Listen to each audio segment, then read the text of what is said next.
However, we have found where this female hippo is resting up in the stream. Now, let's not forget that even though as tranquil as this scene might look, that hippos are the animal that kills more people out of all the African mammals put together. And this is not down to them being extremely aggressive on land.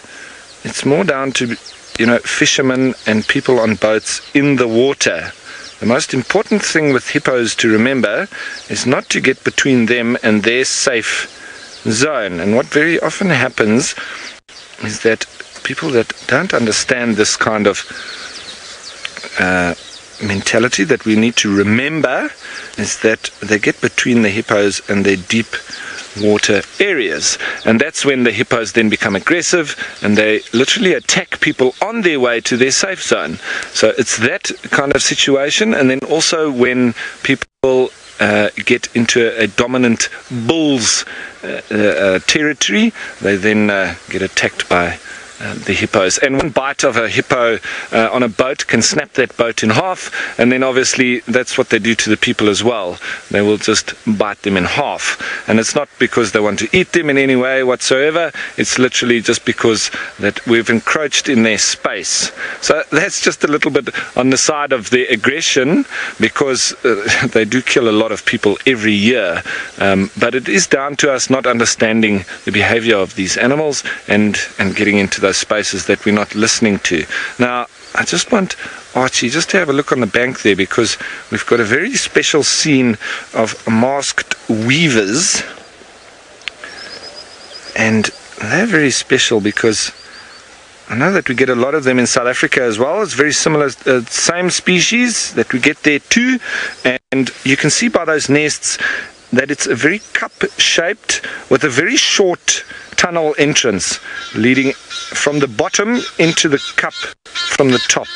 So you enter into the tunnel and then you turn yourself into the cup area. So the wind can blow and that eggs will remain on the inside. Now you can see all these very brightly colored males, and there's one busy working on a nest. These are all males, obviously. The females are a lot more drab brown, and the males are hard at work. What they will do is build those nests, and then they will do a lovely display and try to attract a female to come along and have a look at the building skills of the particular male. And if the female is happy, she will move in, and then that is the male then being successful. Now, the more experienced males will have more than one female, but he obviously has a lot of work to keep them all maintained and to keep all the ladies happy. But if she doesn't like the nest, she will literally cut it down.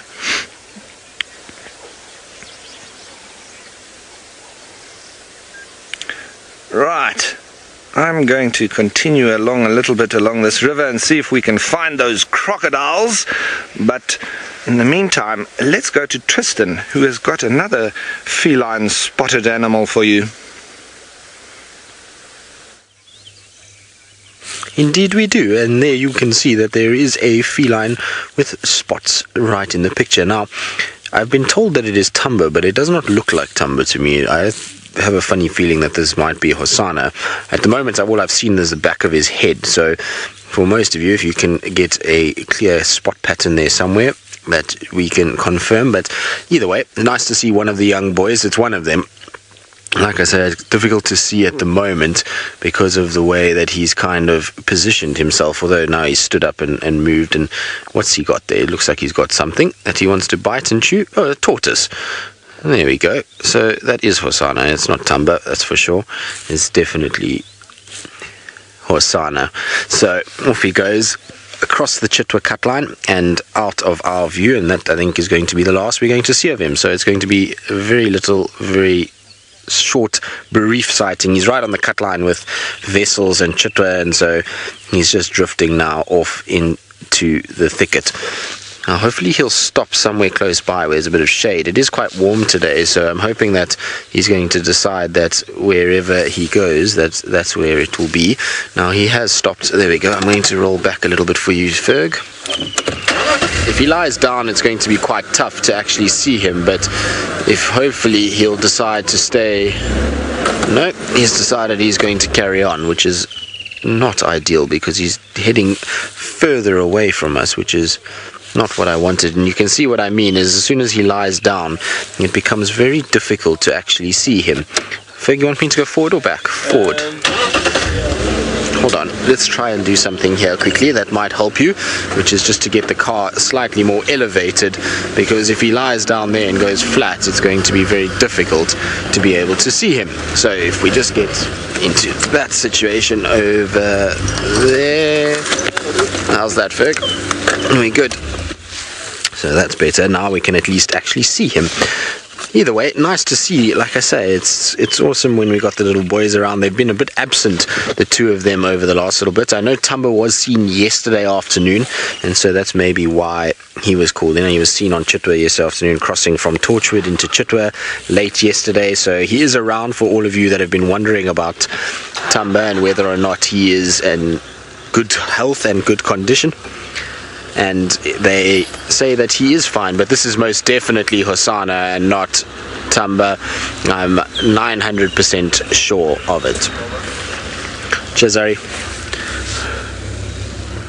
But he's obviously found himself a tortoise, which is what these young male leopards do. At the end of the day, they just kind of start their lives and they leave mom and they kind of have to go on to smaller objects for a while, and then they eventually start to get themselves things like impalas. And we know Hosana is most definitely in no way difficult for him to catch big animals like impalas. He's caught his fair share already, but he will supplement that with tortoises every now and then, although it looks like he's lost interest completely with this tortoise and is now going to meander off into the distance. Now I wonder if we just roll back a little bit, if this is going to work. So OD Farming, you're wondering if leopard tortoises are endangered. So no, leopard tortoises are not endangered. Ferg, are you having a struggle there with your camera, buddy? Sorry, man. So leopard tortoises, no, not endangered. We see them quite a lot in this area. And in terms of the tortoise that he's got at the moment, it was a Spix hingeback actually. It wasn't a leopard tortoise, so it wasn't a leopard cannibalizing another one.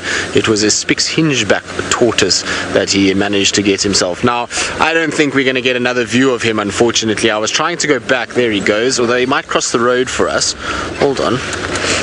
Let's just try and see if we can get one more kind of view of him and see if he is going to cross the road. So theoretically he should come out somewhere near the stump in front of me.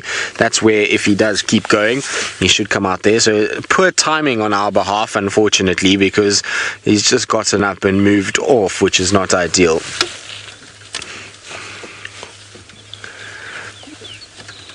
So Beck, you say he looks in fantastic shape, that he just grows and grows and grows. He does, doesn't he? He's looking really good. There he comes. So you can see him just coming out on the left hand side. You can see a bit of a dewlap now, and look at that. Doesn't he look beautiful in this morning light? And off he goes down the road and further away from us. So once he goes round that corner, unfortunately that's going to be the last that we're going to see of little Hosana.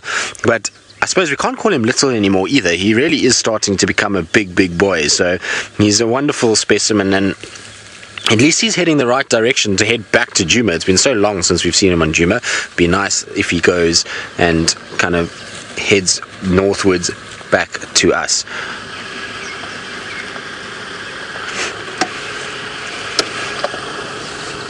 So I'm just trying to tell the guys where to go. They need to carry on and see if they can find him. So they're all trying to look for him at the moment, but I'll talk to them on the radio. And while I do that, let's go back across to Scotty, who I think is still with Thandi, and hopefully get another glimpse of that little one. Yes, we certainly are still with Thandi, and we repositioned ever so slightly to try to find you another view of her. But at least we can't see her, but at least you can see the general area that that den is in. You can see this tree that kind of bends over from right to left. It's somewhere in and underneath the base of that tree in the shadows that I'm guessing there's a bit of a cave in the bank of this little riverbed, and she's tucked away somewhere in those shadows. So we are going to go back to our previous spot now. I just thought I'd give you kind of a view of the general area of where she's decided to stash this little cub. And now we can move back into the spot where we were before, and hopefully we'll be able to get you some more views of her from there. Well done to Tristan for getting you a few glimpses of young Hosana and a tortoise, and I'm told he has managed to actually survive on feeding on not only tortoises but also their cousins, the terrapins.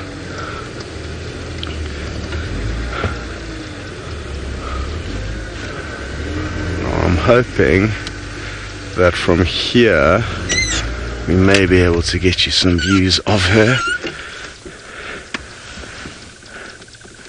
Where are you hiding?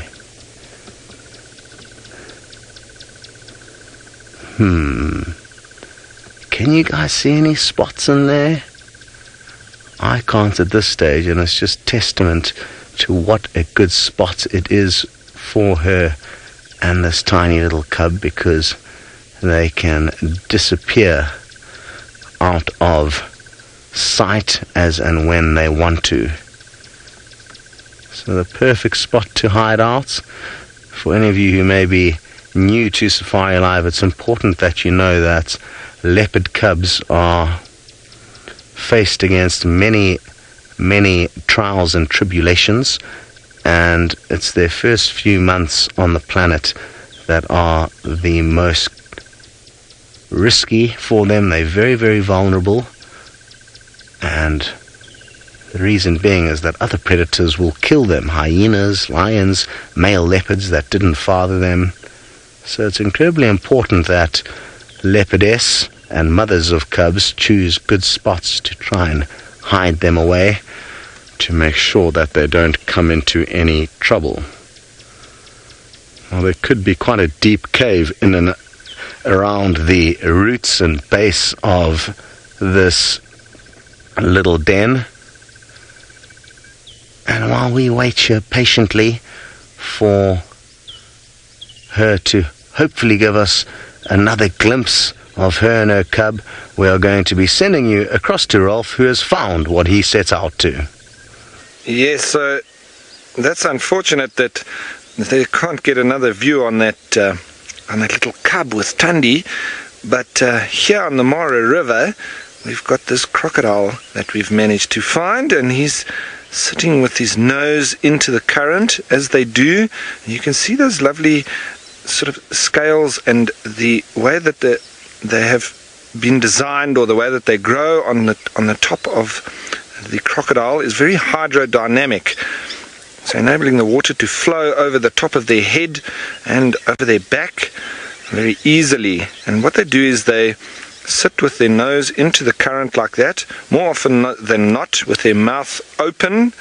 Very opportunistic hunters, and they will lie in wait for any catfish, which is their biggest part of their diet normally in general with crocodiles. And any catfish that might just come swimming past is snapped up by the closing jaws. So, and we very often call them flat dogs, and that's what he's looking like at the moment. Crocodilians, a very fascinating evolution that they've had. And here obviously in the Mara and in Kenya, in the Mara River, the resources are very high. They've got a lot of resources coming their way. You know, and crocodiles, if they had to feed on a big antelope or something like a wildebeest or a zebra, and they get themselves a lot of food, that could literally sustain them up to a couple of years. If they had to then go into a period of very low resources and not much food, they can actually bury themselves in caves on the river bank, lowering their heart rate, going into a state of hibernation, and surviving on those resources.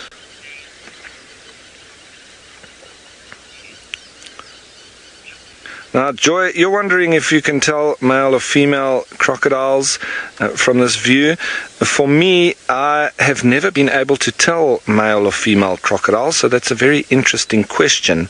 I'm going to have to do some homework on that because I have never been able to sex crocodiles, and I would imagine that it's difficult because with birds and reptiles, sometimes the female is bigger than the male. However, with crocodiles, if I'm not mistaken, it is the male that is slightly larger, and they do tend to maintain a little bit with the territories. So I would say that it would have to do with the difference in size, but with there only being one here, I'm not quite sure if this is a male or a female. I can tell you that it is a rather large animal, but they are much bigger than this.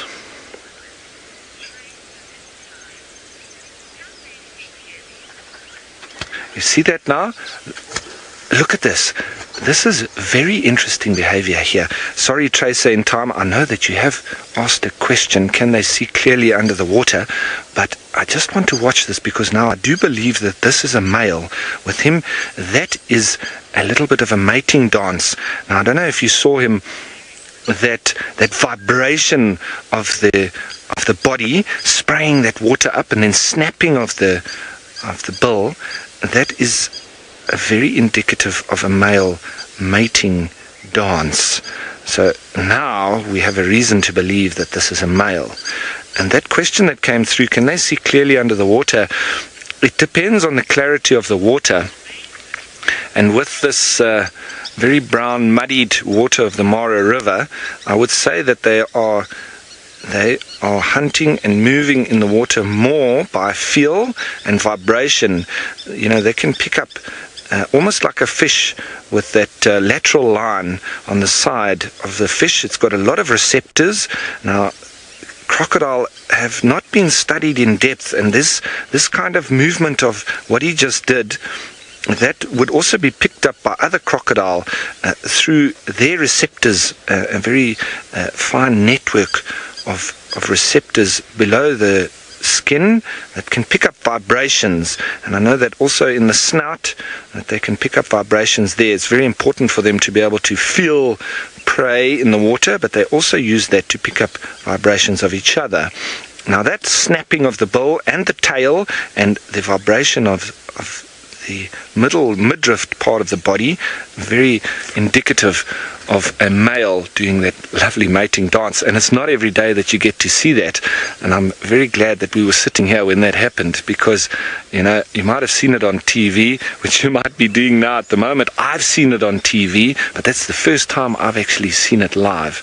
And fantastic. Now off in front of us here, if Archie moves a little bit, we do have a nice pod of hippos that is also just on the edge, and they're also starting to display a little bit of different behavior. It seems to me that there's only females and youngsters there.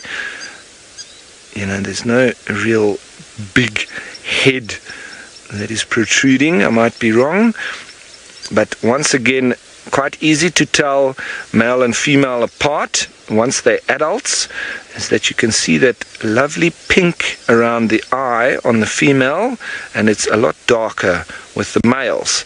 It's like the makeup pinkness around the eye being the females. And then obviously the males have got much bigger tusks, so you actually see the protrusion even when their mouth is closed. This bigger head, bigger skull, and the protrusion of the tusks.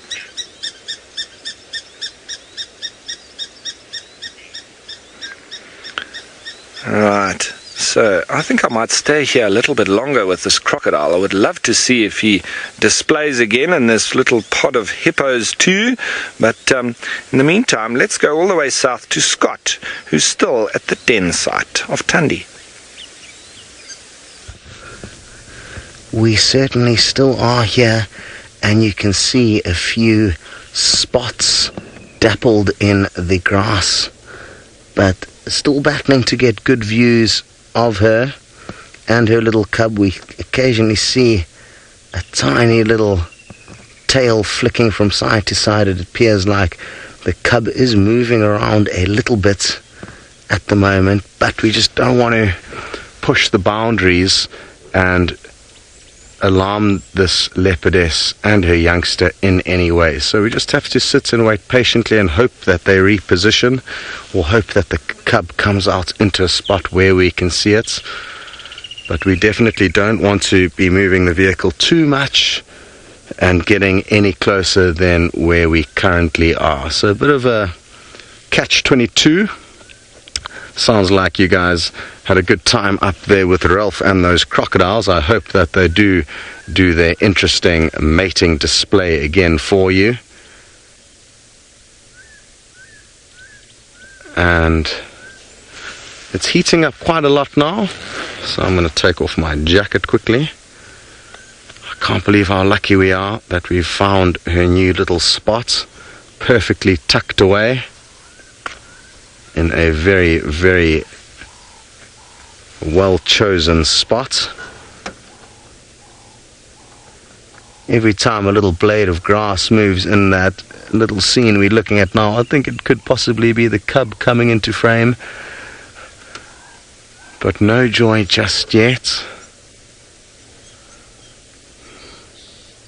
Now what's important, and even though we can't see her or... Oh, we need to rush you off too, Tristan. Well done.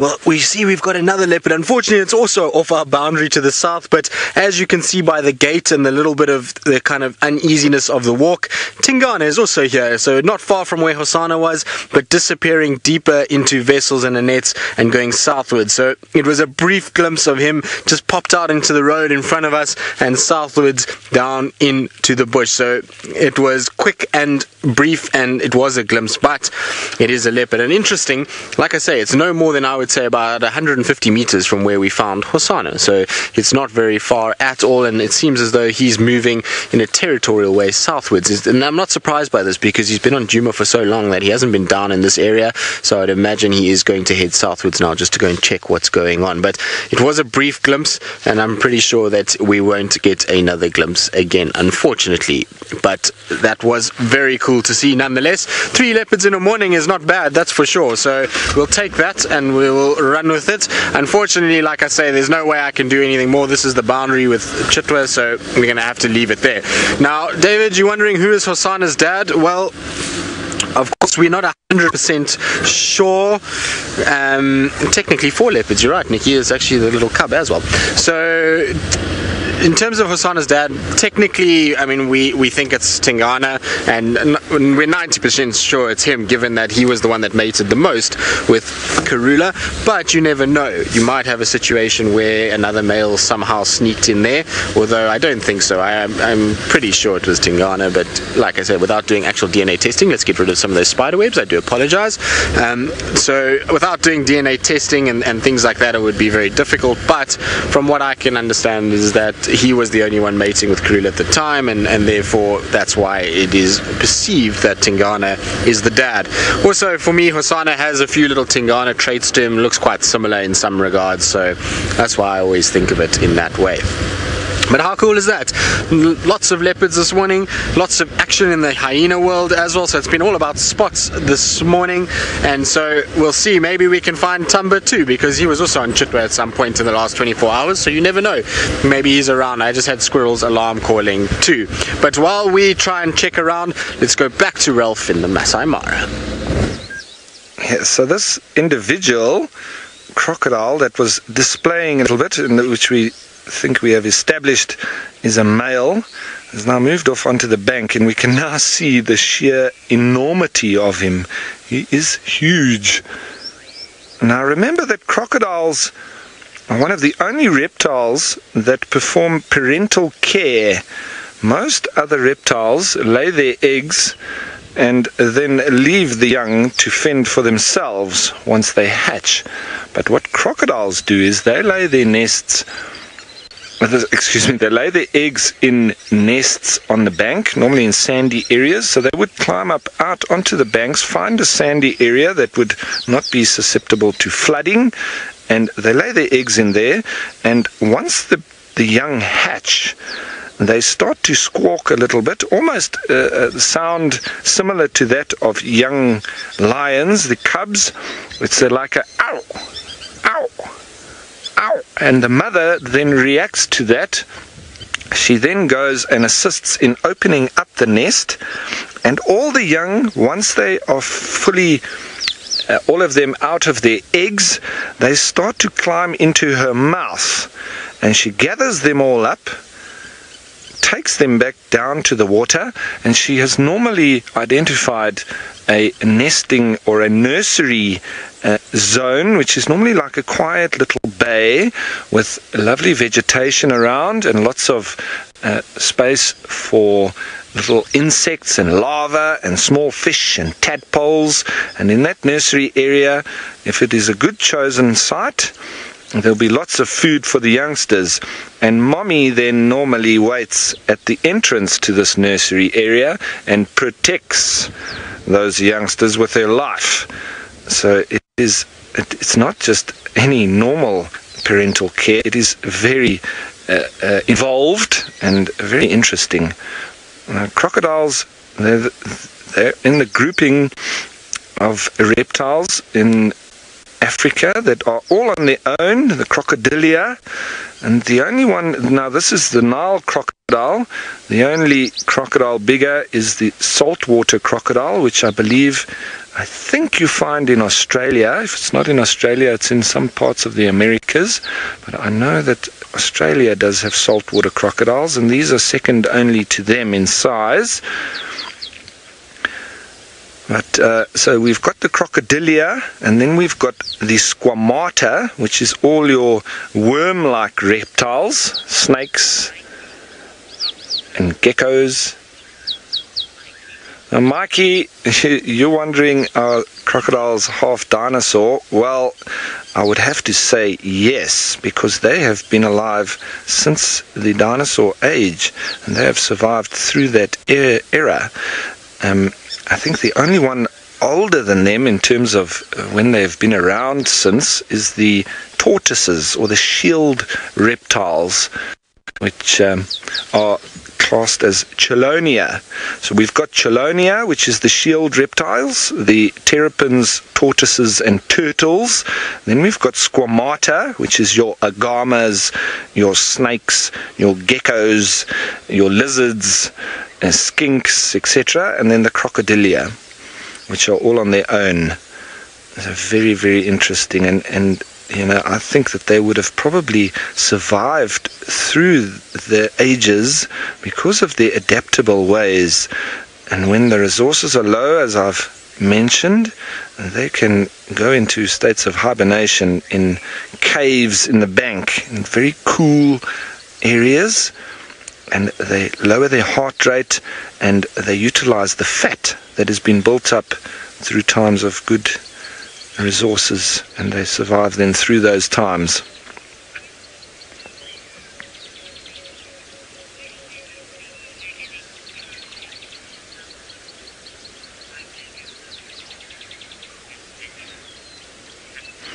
Now, Kathy, you're wondering if humans need to do any controlling of crocodiles like they do with impala or some of the game. Well, Kathy, as you could imagine, crocodiles now only exist in national parks and areas that are protected, because anywhere else where crocodiles used to exist, and humans now exist too, they have been decimated and shot out, because you can imagine it's very dangerous for humans to be swimming in a river where there are crocodiles.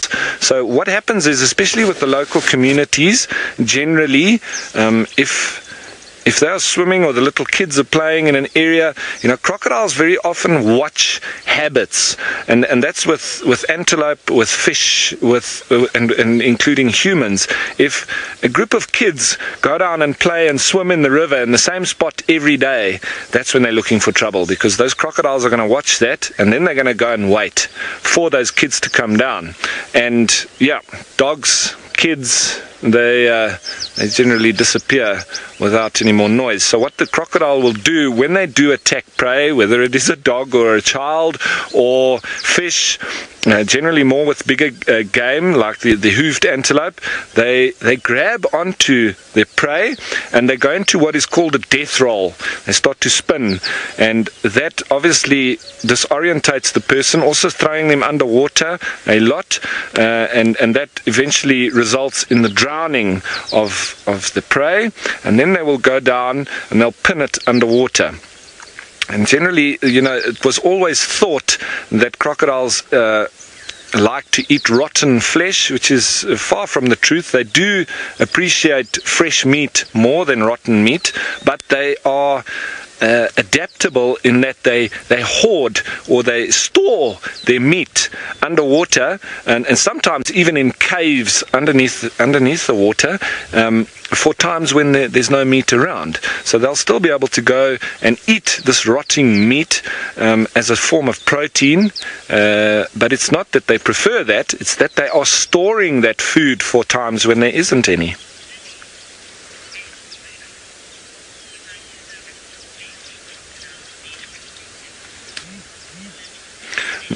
Now Lily, age 6, wondering what the baby crocodiles need protecting from.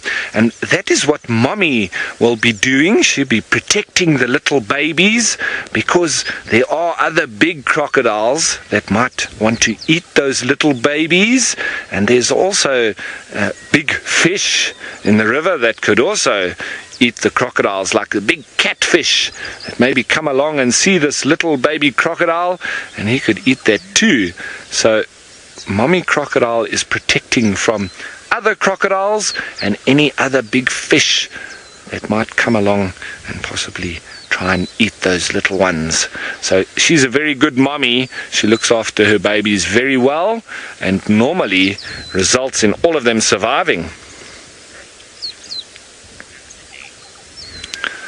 Right, from our very peaceful scene here with the crocodiles sunning themselves, let's go across to Scott, who's still at the den site and wondering how serene his scene is. We still are at the den site. We have had no luck getting any further decent visuals. All we can see is a kind of blur of spots and the odd tail flicking in that thick vegetation. But the situation is too good for us to abandon.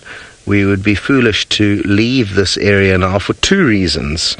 By us being here, we are slowly habituating this young cub to the sounds of the vehicles. Well done, Sense has spotted them.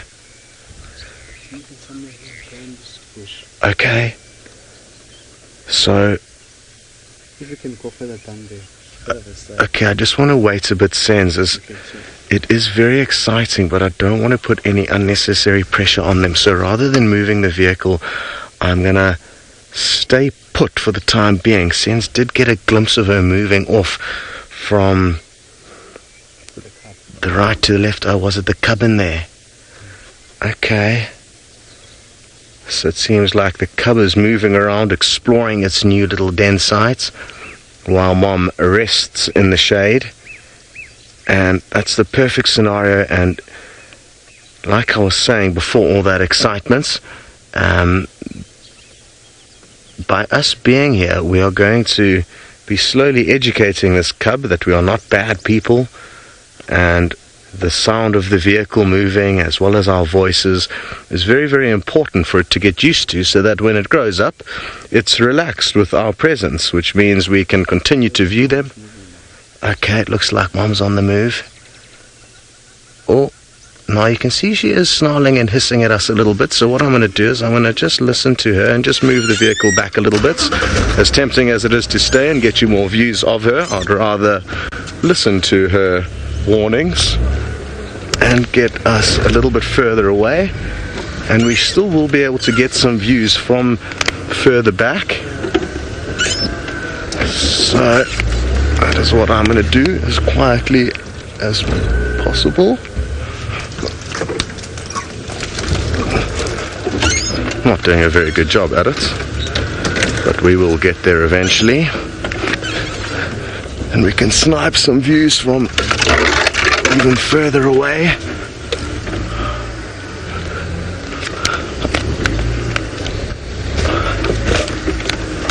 Oof, this is going to be very tricky. But from here, a further distance, I'm confident that she is going to relax a little bit more. So let's take a look and see if we can get any glimpses of her now. Now, a little bit frustrating that as soon as we got some good views, we had to reposition the vehicle, but it is imperative that we are sensitive. As exciting as it is to try and show you this little cub, what's more important is that we keep a good relationship between her mother and us. Phew!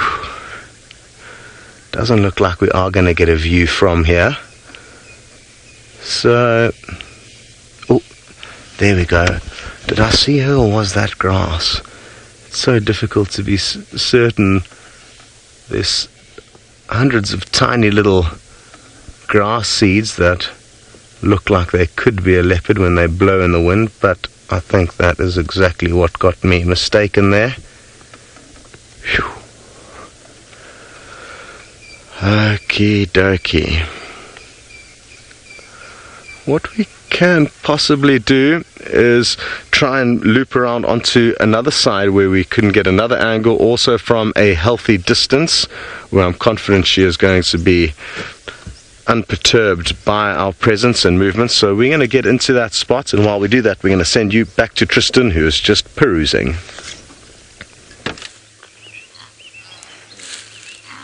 I am. I'm perusing around and looking at the great impala migration of Chitwa 2017 as they begin to cross the dry Mulawanini riverbed. Far less danger in this Mulawanini than the poor wildebeest and zebra and gazelle that cross the Mara River every year. But lots of talking going on between these little impalas and their mums. Whenever there's a bit of a disturbance and a vehicle arrives, you will find everybody has a little chat and tries to contact moms and work out where everybody is. So often that is the case when a vehicle comes up.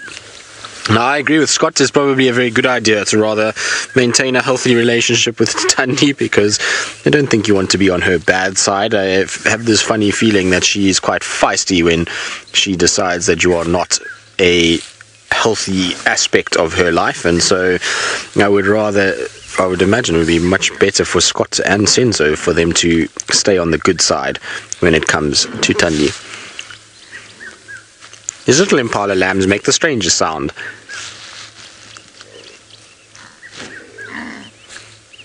Can you hear them?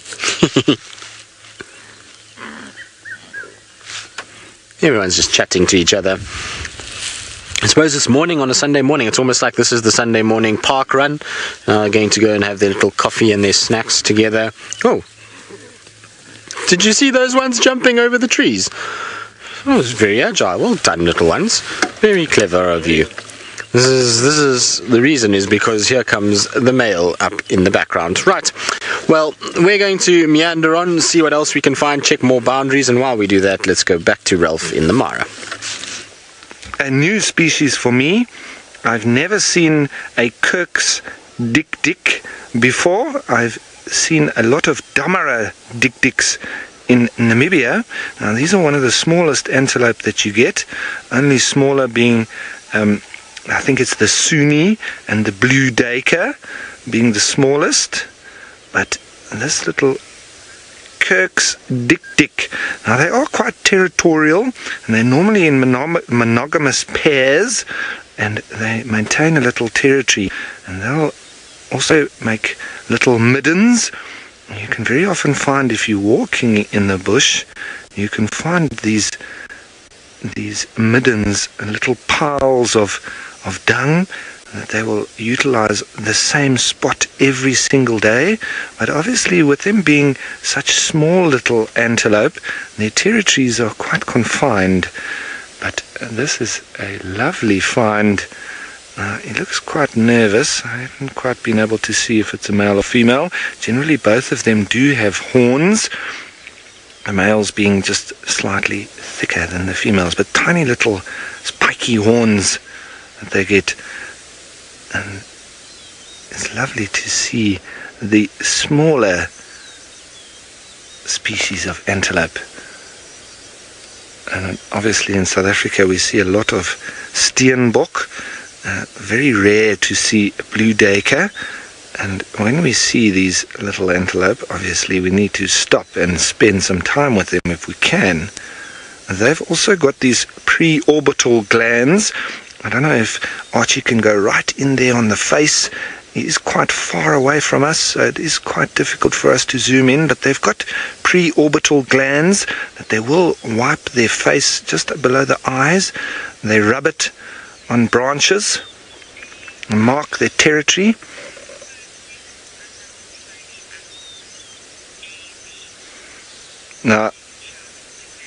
Now, AB, thank you very much for your comments saying that you love small animals. And AB, if I can just give you an indication here as Archie comes back towards me, this animal is, this is the size of, this is quite a small book, and he's probably only about double the size of that. So it's very small size. I mean, he would fit underneath this bag, and I know I'm showing you, it's a very small bag as well, but we're talking a very small animal, and he's still there, so we want to spend a little bit of time with him. And that is a fully grown adult, so you must think the little babies would be very tiny.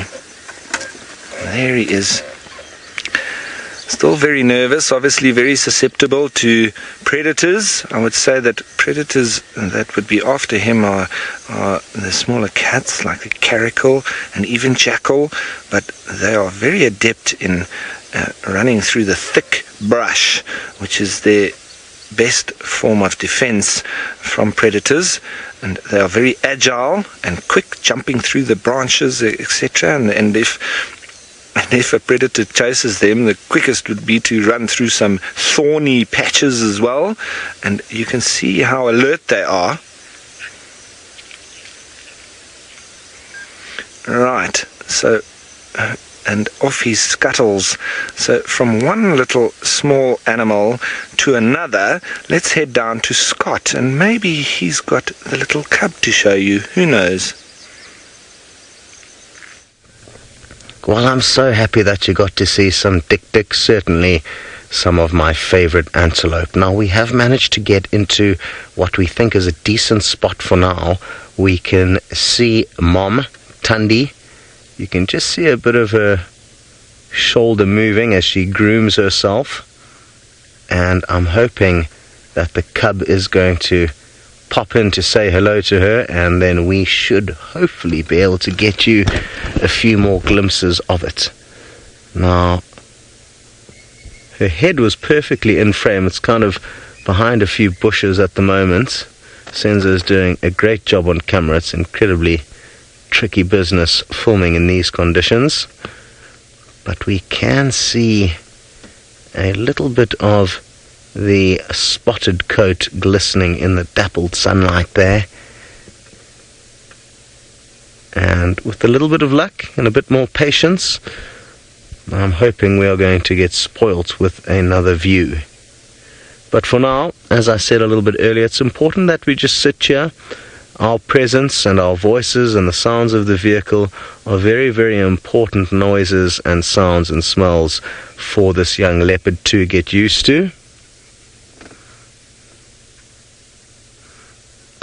Hello, Lady Starfire. You ask an interesting question. You would like to know whether my thoughts on habituation, or what my thoughts on habituation of these leopards is, especially with regards to an animal that may become very habituated to our presence, and then they may leave the safety of the reserve and therefore be habituated to people outside of the reserve. There is, I think, a small risk of that happening, and it has happened with a few leopard within the Sabi Sands, especially when they get old and possibly injured. what you tend to find is that they get forced out of their territory and then sometimes exit the reserve. Usually by that stage of the game, though, the individuals are in a, oh, there we go, we can see it a little bit better now, are not in a good shape and are at the end of their career anyway, and they usually actually do get exterminated. So I personally, even though there is a slight risk of the very thing you said happening, I think it's more important for wild animals to be habituated so that people can view them, because there's no national parks in the world that are run like a charity. All national parks and reserves that look after animals and provide sanctuaries for animals need to create revenue, and in order to create revenue, you need to be able to see the animals within any wilderness. So I think we cannot avoid the need for habituation of wild animals. It's a necessity for us to be able to show people them, and by being able to show people them and enjoy their safaris, that is what causes people to continue coming back on safari.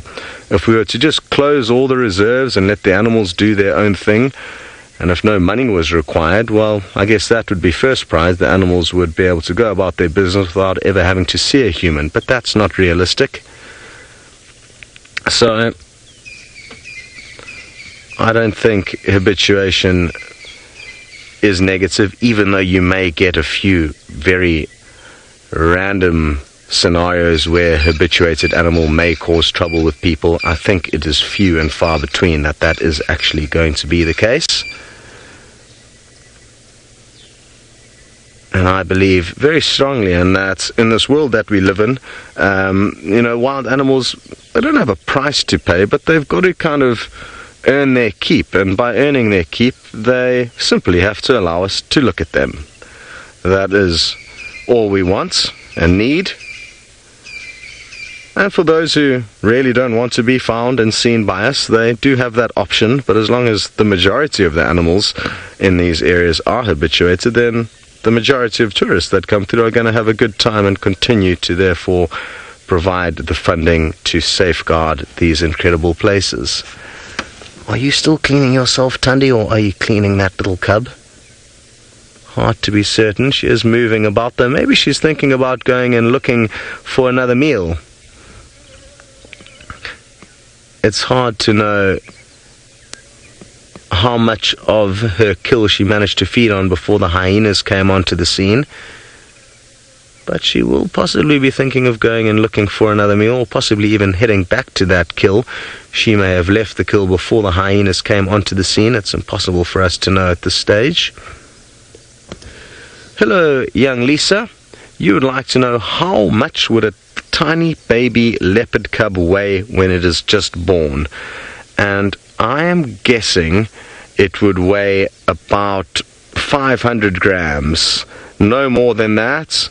So definitely not a very big animal. They'd probably be able to fit in your two cupped hands, little Lisa. And they grow very quickly, but they would have been tiny, blind and helpless little fur balls for their first 10 days. Great stuff. We are going to send you off to another predator, although it's not a cat, it's one that likes to slither through the water. It does indeed, and there goes a water monitor that is at Twin Dams and is just skirting the edge of the dam, looking for any unsuspecting prey animals, or prey items, should I say. And I would imagine that these monitor lizards have had an absolute field day over the last few months, because there's been a number of birds nesting in and around the water, a number of the lapwings that have had their chicks and eggs close to water, and so these guys would have gotten involved there and would have probably eaten their fair share of eggs. Now, it's a bit of a shy monitor lizard. As you can see, it's now kind of popped itself behind a little mound of soil, and it's just its little tail that is sticking out, kind of giving away its presence. But there it goes, over and above. That's better. Now we can actually see you. So you can see how long they actually are. Even though in the water it looked very small and little, now that it's out, you can see it is massive lizard. It has got a long tail.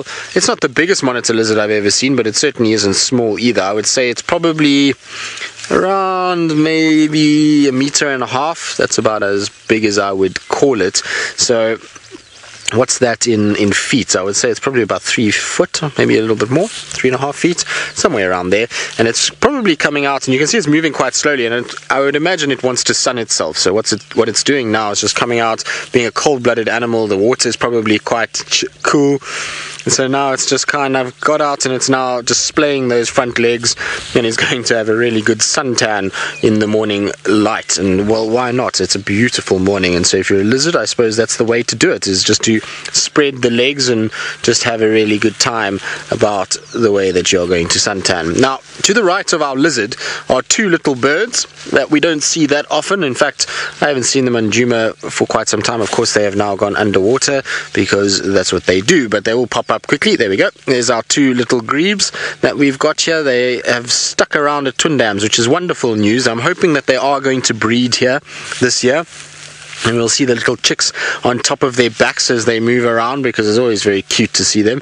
And you can see they're very, very good divers. So what they do is they go under, and then they chase little insects, and then they come back up and sit on top of the water. They're very cool little birds. They used to be called a dab chick, but are now known as a little grebe. And so male and female that is there. And the other interesting thing that is at Twin Dams that I have not seen in quite some time in this particular section is right at the bottom, very close to us, is a big white ball of foam. Now hopefully we're not too close for it, but there we go. So there is our big foam nest from the foam nest tree frogs, and they have made that all just for their tadpoles. It's an incredible feat of engineering and an amazing system that happens. So these foam nest tree frogs, when you get a bit of moisture and rain around, what they'll do is they'll often climb up onto a branch like that, and they start to vocalize, the females, and that'll attract a number of males up onto this branch. And as she's calling and the males are coming, so she starts to secrete this fluid, and as she's secreting, she's kicking her back legs, which causes this foam to start building and to grow and around her back legs and onto the branch. And then she deposits her eggs inside there. All the males come and deposit sperm, so you've got multiple different males depositing their sperm, which means that it nice genetic variety inside there, and then the little old eggs hatch. And that's because it's a very moist, wet environment. It almost dries on the outside and forms like a little bit of a crust that keeps it nice and warm inside, nice and moist inside there. And so the little tadpoles hatch, and they then develop inside of this little ball of foam. Once they get too heavy, they then drop out the bottom and into the water. Now the idea behind it is that, one is that they're safe when they're eggs, 2 that they're safe as little tadpoles in the beginning, and when they actually drop into the water, they then become a situation where they're a little bit more developed than the surrounding frogs, and that means that they're able to then evade predators. So that's the theory behind it, and one that seems to work very well given the amount of foam nest tree frogs that are all around this area. Very, very cool. I think it's very cool, and one of those nature's modern marvels. Right, let's carry on and see what else we can find. There's a few impalas that are bouncing around. Trista, you say that's your first monitor lizard, and you say that's awesome. They are very cool things, actually. I really like the monitor lizards. I think they're very interesting creatures, and we do see a lot of them, particularly along the edges of water. We will find a few. There's one that spends a lot of time not too far from here, just south of the dam. There's actually a tree over there that they love to spend time on, and this little section behind you is full of frogs and various other things that monitor lizards. That's the tree that the one likes, very large monitor lizard likes to sit on. Now I see that there a massive shadow going over us, so I think there's a vulture somewhere here. There it is. So there's our vulture that's just going up and around. It's probably going to go towards the sun, so we don't want to blind Fergal all of you, so we'll probably leave it there. Right, we're going to carry on. Like I said, we're going to head slowly back northwards, and while we do that, let's go to Ralph and see what he's got this time. We've got here again next to the Mara River. We've just come a little bit further downstream, and here's a lovely solitary bull elephant, as bull elephants like to be on their own, wandering, drifting, just enjoying being alone, sometimes with another male for a little bit of company, but generally on their own. Now remember, without elephants and the males coming into must, that heightened form of sexual intensity and them having a lot more testosterone rushing through them, they would literally never join up with a herd. So even though this is a necessary evil, generally male elephants and bulls are on their own and they stay out feeding, enjoying their solitude. A lovely scene that we have here. We've got that one elephant on the side. As we come up the Mara River, there's some lovely little rapids here, and then we move further upstream and we've got some pods of hippo. There's the first group, and there's some lovely little babies involved there. A lot of females. Look at that little youngster there opening the mouth. And our hippo is also quite territorial. You'll have these pods in different pools, and normally groupings that stay together. And so you'll have that group, and then you go a little bit further upstream. Ooh, and here we have a lovely bird. This is one of the widow birds.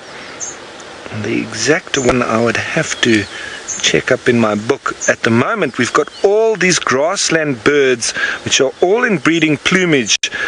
The widow birds and the wide-ahs, the pin-tailed wide-ahs, and a lot of, there he goes, and we'll head up a little bit further upstream, and you can see a second pod of hippos just above those rapids going up, and a lot of them were actually opening up their mouths, doing their territorial displays. Ooh, and there's a yellow-billed stork. There we go. There they're opening up in the background there, having a little bit of sparring sessions. See that? It is also a little bit of practice, because when they do go at each other, it is quite spectacular and very aggressive.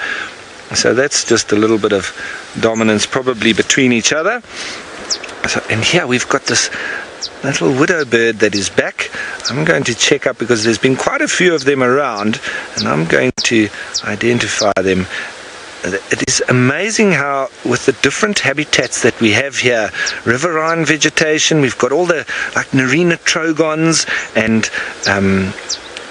the turacos and the what else are we, all these kind of riverine birds. And then this widow bird, this is more of a grassland species, and we have a lot of larks and wide-ahs, the pin-tailed wide-ah for me being one of the spectacular ones. But look at that, in lovely breeding display. And it's fascinating how birds actually lose that feathers yearly, and they will replace it with their normally more drab colors. And a lovely view here. I mean, it's absolutely amazing to sit in such a wild wilderness area. We've got hippos, we've got elephant, we've got a multitude of birds, we've got crocodiles. It is fascinating, and the more you sit and just watch these areas, the more you see starting to come out. Now that looks like one of the larks, and possibly a female rufous-naped lark, but I could be mistaken. Once you get onto the cisticulars and the larks, especially the females, it does look like a rufous-naped lark, but could be a pipit, and it is very difficult to tell just looking at the plumage. It's normally a lot easier once they start to call, and that's the way that I generally identify these little brown jobs, is by their call. Especially with the cisticulars, I don't even bother looking at them because they are so much alike that I wait for them to call. And I can hear now a rattling cisticular calling, so I wonder if that might have been one of those. You can see that yellow-billed stork now starting to forage with the open bill. See if you can snap up anything, very similar to that of the crocodile. And while we see if he can catch anything foraging through the water like that, let's send you south to Scott, who's still at the den. Well, it sounded like you guys had a wonderful birding session there with Ralph, and we've got a good view of Thandi now. you can just see her head. She's facing away from us, and it looks like she's taking a much-needed snooze. I'm sure all you mothers out there will agree that it's not an easy business raising a child, especially within its first few weeks and months. And that is exactly the predicament she's in. Thankfully, though, she has been well fed over the last 3 days. She made a impala kill that's been keeping her well sustained, and it'll be interesting to see when she heads off in search of her next meal. I'm guessing it's going to be this evening that she starts looking for her next snack, and it's imperative that she does make a kill as soon as possible so that she can create as much milk as possible for this cub and its growing appetites. Christina, you'd like to know, how does the cub know to stay put when the mother heads off from the den? And I'm not entirely sure exactly how it works, but in my opinion, what happens is that just like humans, you start to have commands and sayings to do things or to not do things, and I'm sure this leopardess will reprimand that young cub and tell it when it's being well behaved and when it's not. And I guess a lot of it will also be instinctual. As soon as mom heads off, the cubs that are well suited to survive will be the ones that do lie still, tucked away, that don't do too much exploring. Those that do, well, those ones won't make it, and slowly those genes will be weeded out of the ecosystem. So hard to be certain exactly what goes on. To be honest, I haven't had the joy of spending too much time at leopard den sites, other than when I was a very young guide, and therefore there was so much that I was taking in that I possibly wasn't taking in the finer details as to how long exactly will leopardess spend at the den, how many times do they need to nurse the cubs at this age. So I'm by no means expert when it comes to young little leopard cubs, as well as how their mothers behave around them. And I guess it's fair to say that not many people have had great insight into the first few weeks and months of young leopards and their mothers' lives, because ordinarily they are tucked away, hidden away from us, and it obviously makes it therefore difficult to gain a lot of insight into.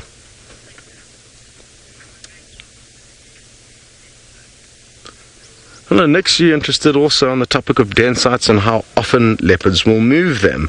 Well, in the case of this female, we can confirm that she's moved at least 3 times within a roughly 6-week period. She may have moved more. She may have stopped off at other den sites between the ones that we found her at, but definitely 3. And each leopard will differ in terms of how many den sites it uses, depending on a multiple of variables. Traffic of hyena and other male leopards in and around a given den site.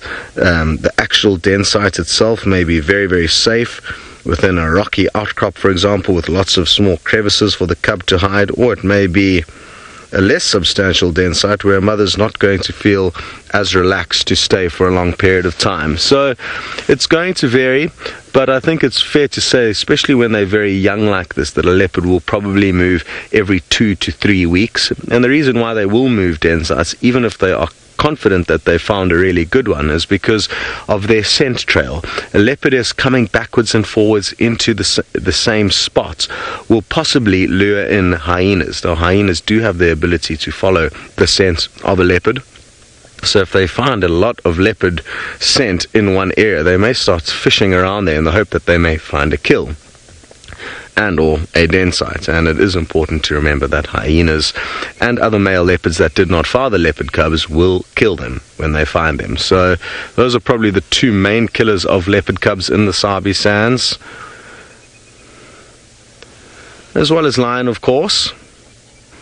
There's a strong likelihood that this individual leopard had some more cubs, not just the one, and who knows what would have got a hold of those. There have even been situations when leopards actually get eaten by young pythons. So not young pythons, big pythons rather, young leopards, big pythons, but not even a big leopard, a big python will be able to consume a young leopard cub. Ryan, you'd like to know if it's normal for leopards to give birth to just one cub, and I would say no. I would say it's abnormal. I would say what's more normal is that they give birth to 2 or 3 or sometimes even 4 cubs, and then, due to the nature of the business, a lot of those tiny little furballs will not make it. When they are first born, they are blind and helpless and can be predated on by just about anything. Snakes included, as I've just mentioned. So I'm guessing that the other cubs that were born to this litter have already been snaffled by something, who knows what. It would be very, very interesting if we could follow the leopard's every movements, but it's impossible for us to. There's a lot of hours of the day where we are not out and about, and therefore they will do things and things will happen that we have absolutely no idea of how exactly they happened or what went down.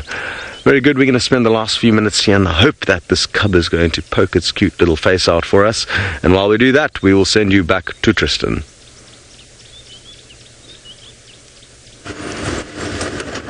Well, Scott, that's because the leopard movements at the moment are just so random and so all over the show, and they've all changed a little bit.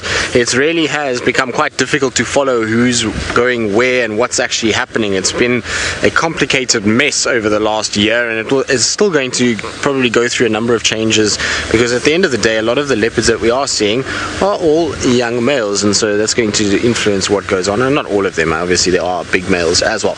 Right, now we've caught up with our wildebeest herd, and there are a number of them around. I don't know if all of the little ones are here. There was 4 little ones in total, so where Footloose is, I'm not 100% sure, but I think tucked in here somewhere. So there's Footloose, and I don't know what name Scott gave the one that he saw give birth. I'm not sure if it should be Fancy Free. Fancy Free. Fancy Free and Footloose, is that what we're going for those two? But one of them is Footloose. It's difficult to know which one, but there is one here that is Footloose, and they are around. Last night I saw all 4 of them on my way home, so they were all around last night, and maybe they had a bit of a tough night with all the hyena activity around quarantine, but the rest of the herd is on our left hand side, so I'd imagine that they are all here. Well, I hope that they are all here. I'll be a bit sad if there's some of our little calves are missing, because at the end of the day we've gotten quite attached to them.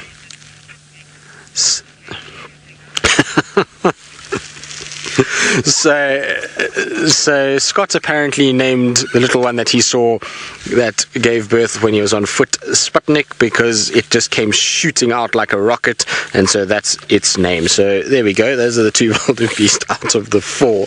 How we'll recognize them there, I'm not entirely sure. I don't think we will be able to recognize them. At the end of the day, they're all looking very similar, and they don't exactly have spot patterns in order to be able to tell. But either way, there is one of them that is lying down in the grass there and looks very content with life, doesn't it? It's got a nice little full tummy, having a nice rest in the shade of mom, and is looking very happy indeed. Now, there are still some wildebeest that are a little bit pregnant, or still pregnant, should I say, and so we might get 1 or 2 more births in the next little bit.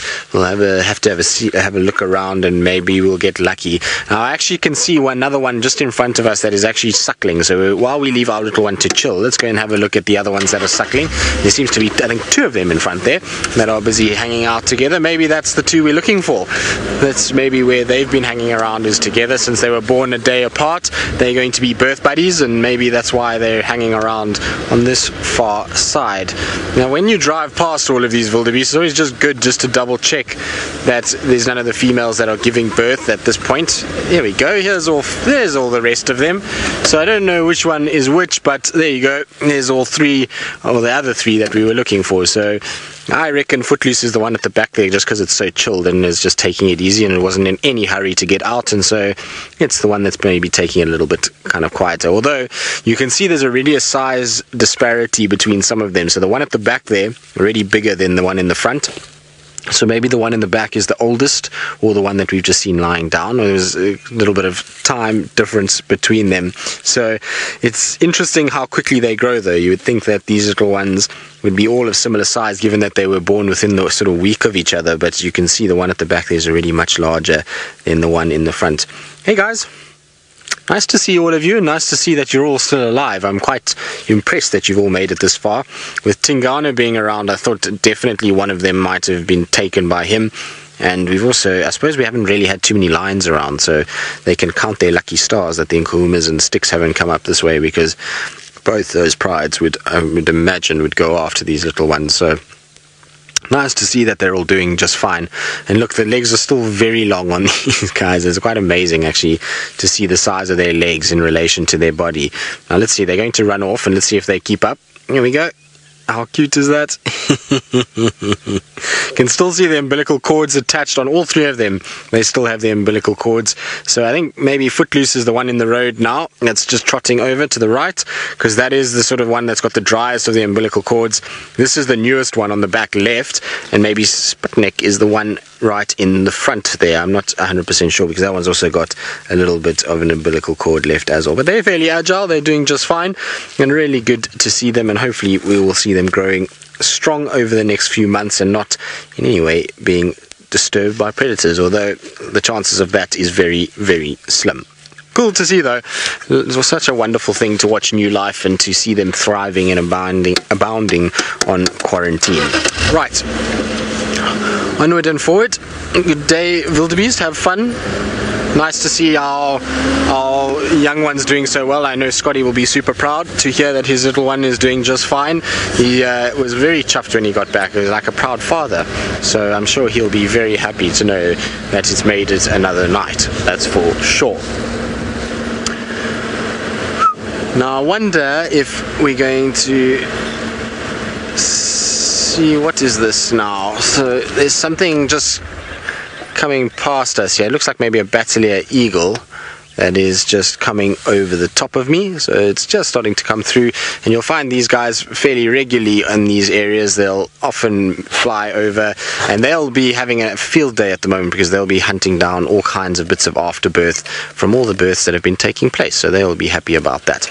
Right, it's disappearing behind the marula, so Ferg and I are going to start disappearing back to camp, but let's go across to Scotty D so he can say goodbye for the morning as well.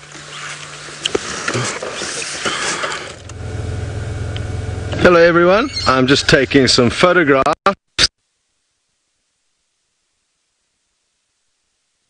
as possible and not get too close to the den itself, which is what we did when we initially found it.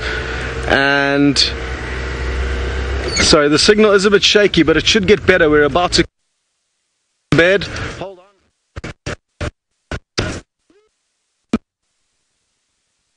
Cars are so cool. Moving, I'm guessing, as we climb out of that low-lying area.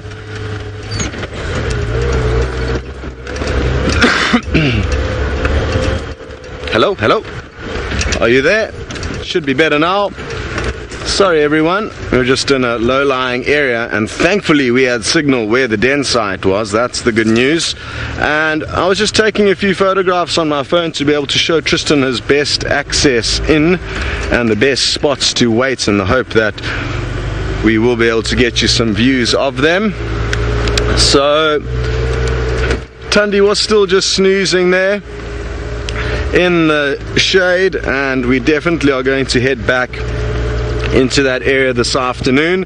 So I'm hoping then we will get lucky with some more views of the cub, but it's just a matter of time until we do, so we just have to be patient and make sure we don't disturb Thandi whilst doing so. I hope you enjoy the rest of the safari with Ralph up in the Mara. Enjoy your breakfast and a nice well-deserved break. Here, just on the banks of the Mara, this looks to me like a green shank, who is normally a summer visitor coming from the Russian steppes, I believe. So they do travel very large distances to come and visit in the summer. Now that is in the southern parts of Africa. I'm not sure here in areas where you have resources throughout the year. Sometimes they can remain throughout the year, and you can see him just foraging there. He's got a slightly upcurved bill. It's quite similar to that of the avocets, but that is obviously a much bigger upcurved bill.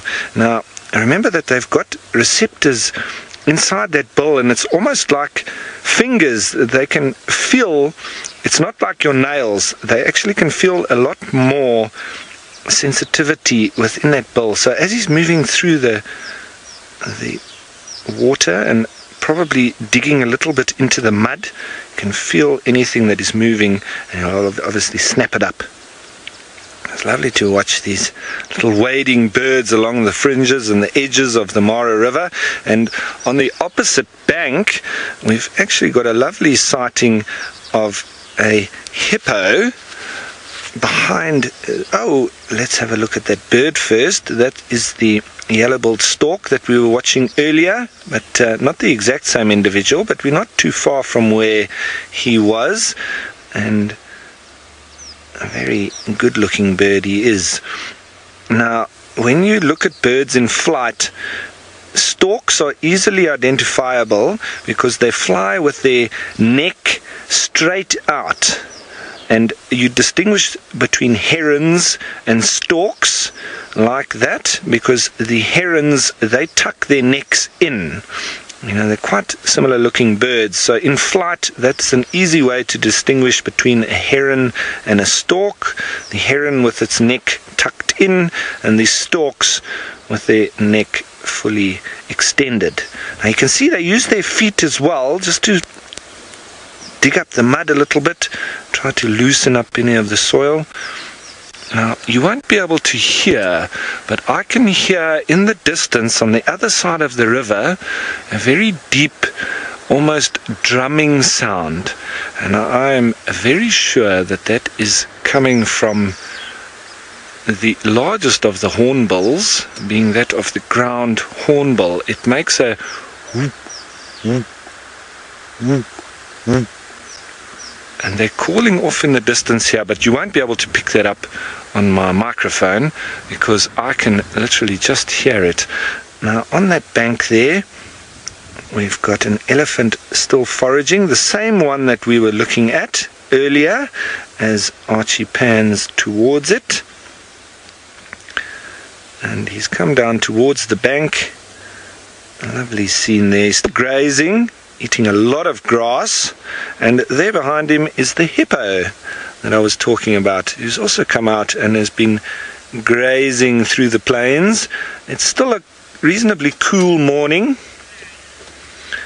I imagine that soon as the sun gets a little bit higher in the sky, gets a little bit warmer, that hippo is probably going to start to make his way down towards the water. Now I say he, I haven't even looked if it's a male or female, but you know, they're also bulk grazers, and if you've ever heard a hippo feeding, it is quite incredible, the noise that they make and the crunching of grass.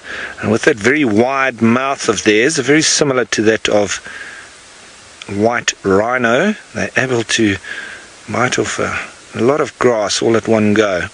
And they quite special in their digestive system in that they are a fermenter, so similar to that of rhino and elephant, but instead of being a hind gut fermenter, they're a mid gut or front gut fermenter. They say front gut, but I think it's better, more correct to say a mid gut fermenter. So they're obviously using quite a bit of champignon or fungus to assist in the fermentation process, and their dung actually it smells quite musty, and it's almost quite slimy. It's quite different to that of the elephant and the rhino, and you can actually smell the difference and see the difference as well. And they generally spray their dung with that short little tail of theirs. And they normally, as it's coming out, they swish that from side to side, and they generally spray it all over the place. Now, they generally do that when they get out of the water and mark their territory.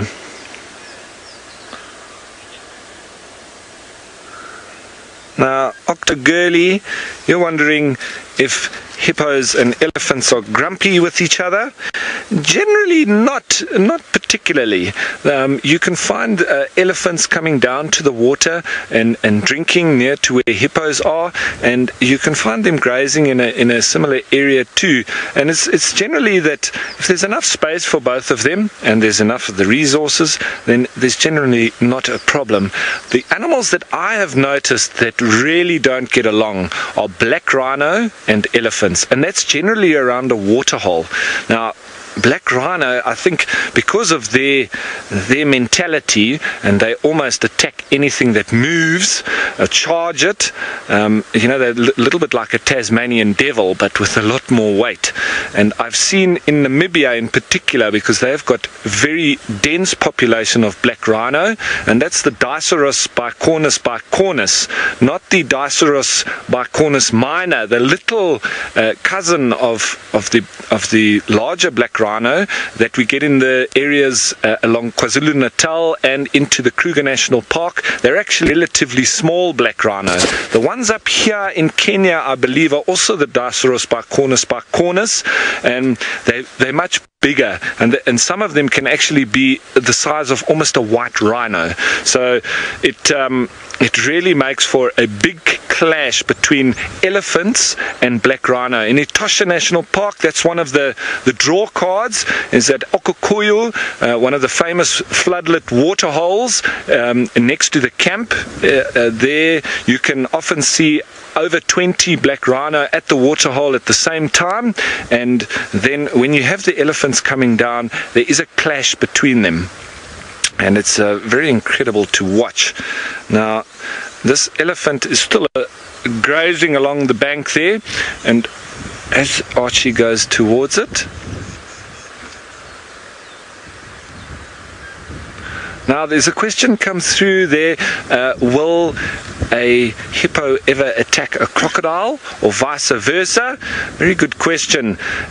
I have seen hippos on numerous occasions protect whether it's their own young, or if crocodiles are actually attacking some game that is trying to cross the river. Now, thanks Christina, that was a fantastic question, because hippos, they almost do have a soft spot for animals being attacked by crocodiles. I haven't seen hippos attacking crocodiles for no reason, but I have seen them chasing crocodiles off struggling game. So it has been quite interesting to see that hippos almost having that emotional attachment and trying to fend off the crocodiles, which are normally attacking animals trying to cross the river. Now, something very interesting that happened in the Pilanesberg Game Reserve in South Africa, where they reintroduced elephants. And going along that storyline that I was talking about with the interaction between black rhino and elephants, these elephants that were introduced or reintroduced into the Pilanesberg Game Reserve, a national park, they only introduced breeding herds and young males, and that was obviously the thought being that the young males would grow into themselves and they would then become dominant bulls, etc. But what they found was in the preceding years was that these young bull elephants were really making a nuisance of themselves, and they started to have this interaction with black rhinos, as black rhinos with their temperament would be a little bit aggressive towards the elephants. But the elephants being much bigger and stronger, these young bulls started to attack and kill black rhino, and they were actually making a big knock on the population. They killed more than 20 black rhino. So obviously the conservationists became concerned, and they wanted to try and stop this behavior of the elephants killing the black rhino. And it took for one of the very experienced Kruger National Park rangers to suggest that they needed to bring in an older bull, an older head and a calming figure. And what happened was they brought in two old bulls in their prime from the Kruger National Park, and the problem was immediately solved. Those young bull elephants, they all wound their necks in. They stopped being so rowdy and a nuisance towards the black rhino, and just the presence of these older, wiser, bigger bulls stopped that naughty behavior, and it stopped right there. They did not kill another black rhino. So it was very interesting to note that that older figure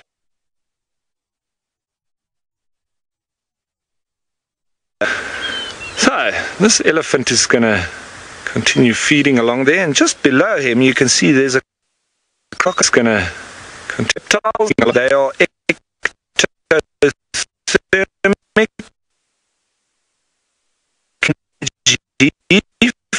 from,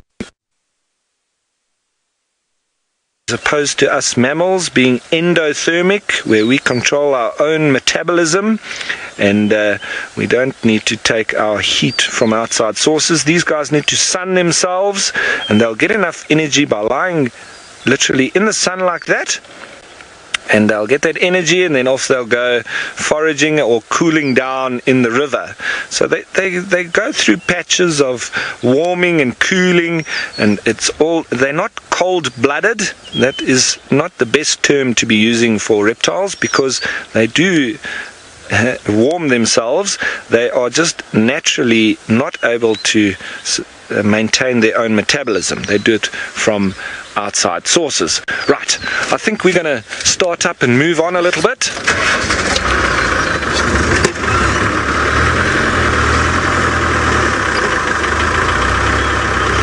Now, Marcus, you're wondering, is this particular elephant we're looking at, or we're looking at, a young bull? Yes, absolutely. A young bull, I would say he's probably just a little bit older than 20 years old. He's got a decent sized tusk on him. He's not huge, but I would say he's reasonably young. He's not a teenager anymore, but he has grown up a little bit.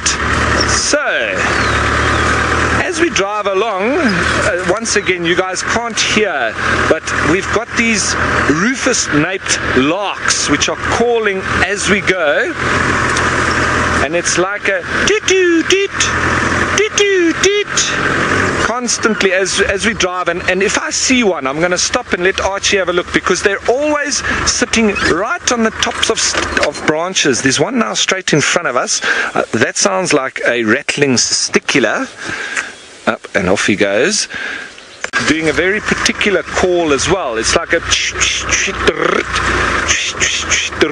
and here's one of those widow birds again. I'm going to check with Taylor when I get back. She told me this name of this bird yesterday, and I've just forgotten, but we were watching it just now again. It's got those yellow flanks on the wings, and it's got a very high-pitched shrill call. A tweet.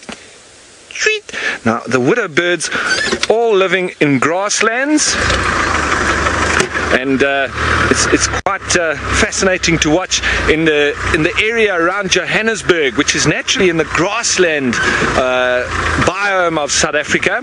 There we get these long-tailed widows birds, which they can almost not even get themselves off the ground. This tail is so big and heavy that it makes for very interesting viewing.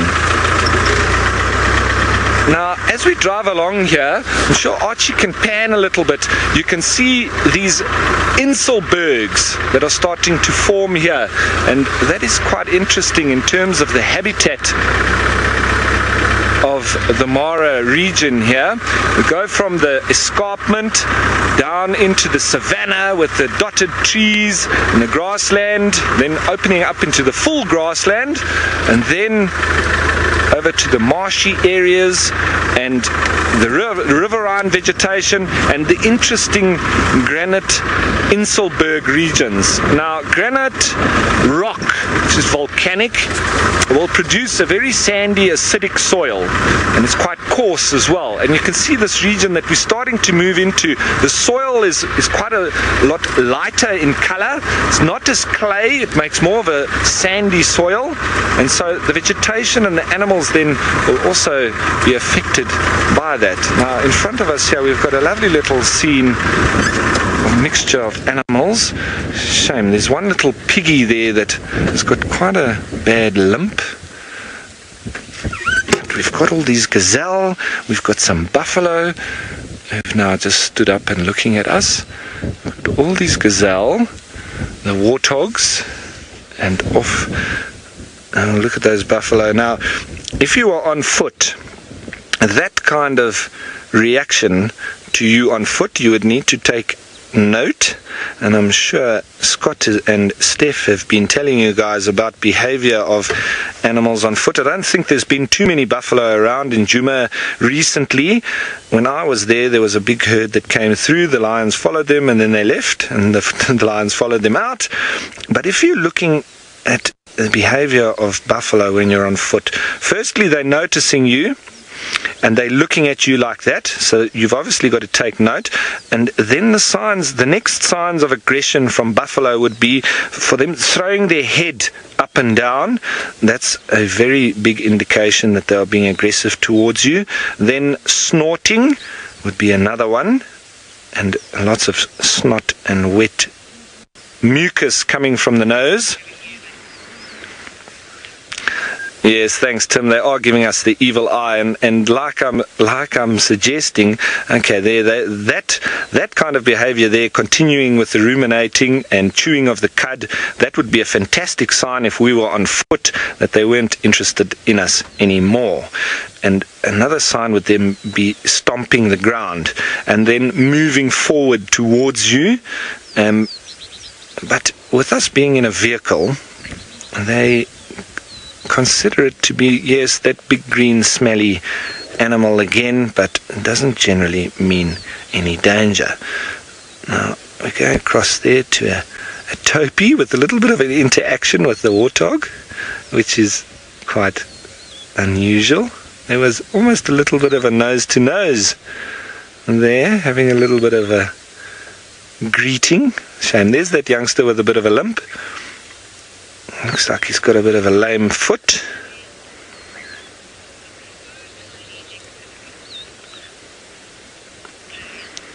Gillian, good mention there of a comment saying that the warthogs look so small in comparison to the buffalo and the other animals. Well, that's when you actually get to see the comparison, and it's nice to see, because if we put them in the frame like that, then you don't really get to see how big they are. But once we see them next to the buffalo, which generally are quite well over a ton, 1,000 kilograms, which if we had to double that, about 2,500 pounds of solid muscle. You can also look at those buffalo and tell just from the horns on the front, the females, we call that the boss. Now, the females is quite thin in comparison to the males.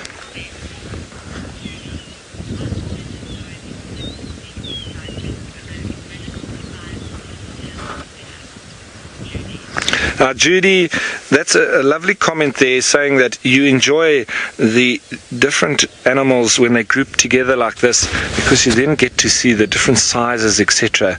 Yes, it is a wonderful aggregation of animals, and I also love to see when there's a lot of different species together, that it gives us a lovely comparison. And I'm just going to move forward a little bit and see if we can get a little bit closer, maybe just sit with these buffalo a little bit.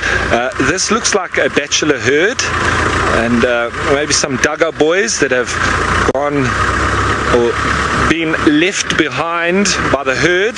And once again, they do generally then stay in a group, because they're used to being in a big herd with lots of eyes and ears, and when they get into a smaller group like this, obviously they do become more vulnerable to predation from lions. Now we call them Daga boys because this is as a result of, I'm just going to stop here while I explain that to you, because they are all looking at us, and we call them Daga boys. You see the one scratching his head on the other one's bum. It seems like they're both enjoying that. So Daga is in South Africa, in Zulu, it literally means the cement. That when they mix cement to build their huts and their houses, it makes a very grey clay colour when they mix it, and we call these male buffalo, the older bulls that get left behind by the herd, Daga boys, because they like to roll in the mud and wallow in these pools that then generally gives them the entire body, the colour of that cement-like substance that the Zulus call, and they're building their huts.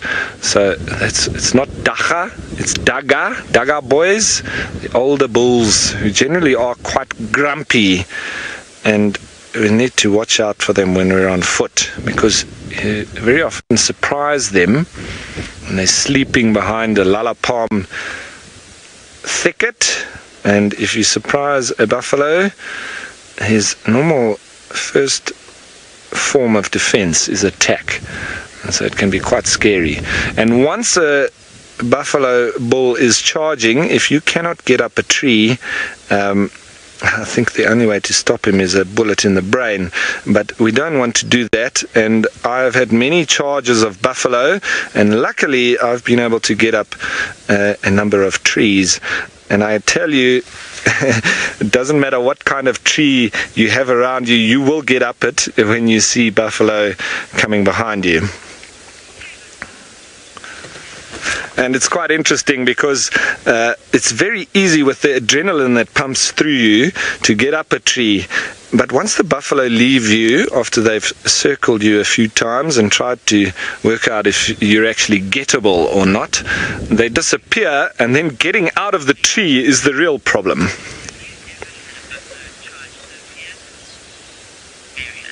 Now, Mary Ann, you're wondering if I've ever had a buffalo charge the vehicle. Well, I haven't per se. They generally, once the wind blows in their direction from the vehicle, they will normally turn and run. And we've got the wind blowing in our face here, so they're not even getting a smell from us, and they're almost not really that interested in us. But if the wind had to turn and it was blowing towards them, you can see their immediate reaction change, and that's a lot down to their sense of smell is incredible. And very often, even when animals can see you and not smell you, they're almost quite relaxed. They're interested, but they're not worried. As soon as the smell goes towards them, their behavior changes completely. Now, I haven't had buffalo charge me in a vehicle, but I have had black rhino charge me in a vehicle, and I can tell you that black rhino are a little bit like honey badgers in that they're not scared of anything. Now, the size of a black rhino not being scared of anything, as I was talking about with the elephants, it is quite scary. And a friend of mine was a section ranger in the Mountain Zebra National Park in the Cape Province, or Eastern Cape Province of South Africa, and he, in his little Honda Ballard, one evening came across a black rhino. And we've got a lovely little scene here of all sorts of animals, so I might just stop here and we have a look. Off on our right here we've got a little young warthog that's playing there, and this black rhino, oh, he's still limping quite badly, hey? And the black rhino literally attacked his Honda Ballard and smashed all the front of the vehicle, so it was quite scary for him. Now, I wonder with this warthog, shame, it looks like it might be broken, and his days might be numbered, because generally if a warthog can't keep up, he would become food. So I don't know, if that leg is broken, I would suggest that he's not going to last very long, which is sad, but that's the way that nature works. Survival of the fittest, and the predators will identify that very quickly, and he will get taken out. So, but it's still a lovely little scene here with these warthogs moving with their piglets. And it's amazing how I've been walking in the northern parts of Kruger, and I tell you that, you know, we're always worried about the big five and the elephants and the buffalo and the lions, but I can tell you, when you walk past a warthog hole, which has firstly probably been dug by an aardvark or an ant bear and then taken over by a warthog when they move out, you walk past one of these holes and a warthog appears, I tell you, it is a scary proposition when you have sometimes up to 8 of them coming out of a hole and all of them running with their heads straight towards you. I've seen students scatter. So let's move forward a little bit and we're going to follow these buffalo a little bit.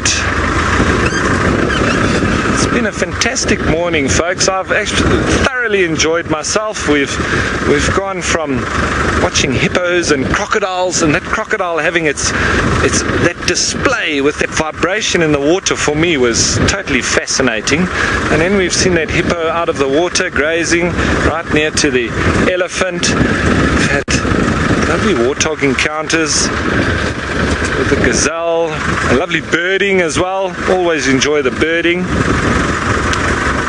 And that little experience with the warthog nosing a topi, that was quite something.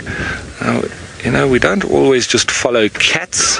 It's nice to be with some of the other bigger animals as well, and I like to spend time with especially the bigger guys. Oh, and who could forget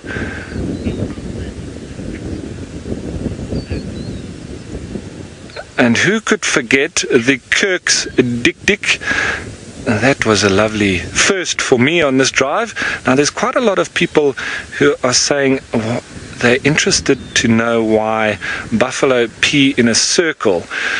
Now, I think it's down to a little bit of the logistics of where their penile flap is actually on their stomach. It does wobble backwards and forwards, so when it's a little bit like a hose pipe, and I know if you turn your hose pipe on full ball, what happens to that hose pipe is it starts to swing in roundabouts, and it's quite similar here with that penile flap being on the middle of their belly, and when the force of the urine comes down that penile flap, I think it just literally pushes it from side to side, making it seem like it goes in circles. So that's an interesting, I didn't even notice that they were peeing in circles, but you can obviously note that it's down to that hosepipe effect.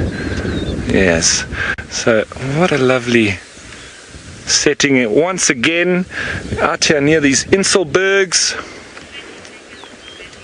Now thank you to all the Djuma crew, and it seemed you guys had a lot of leopards this morning with Scotty and the other guys up there. So thank you to all the viewers for joining us. We're heading towards the end of the game drive, and as we watch these buffalo move off into the distance, we hope to have you this afternoon. Thanks very much. Have a nice day, folks. Goodbye.